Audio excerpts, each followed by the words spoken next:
ખાલી ડિગ્રી મેળવી લેવાથી શિક્ષક નથી થઈ જવાતું. મારું મંતવ્ય છે આ, કોઈ એની સાથે અસહમત પણ હોઈ શકે કે શિક્ષક વર્ગમાં ન આવે અને આખો ક્લાસ ઉદાસ થાય ને ત્યારે તમે શિક્ષક છો.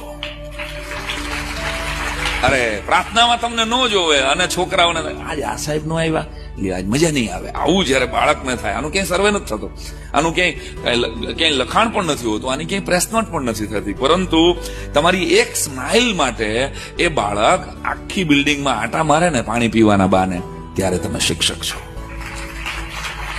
એક સાહેબ મળી, ભલે ને તમે એનો પીરિયડ પણ ન હોય, એને ખબર છે કે આજે આ સાહેબનો પીરિયડ નથી, એટલે ઈ સ્ટાફ રૂમમાં ક્યાંક ગોતતો હોય, ક્યાંક બારી પાસે ગોતતો હોય, ક્યાંક કે સાહેબ છે ક્યાંય, બસ એની એક સ્માઇલ મળી જાય.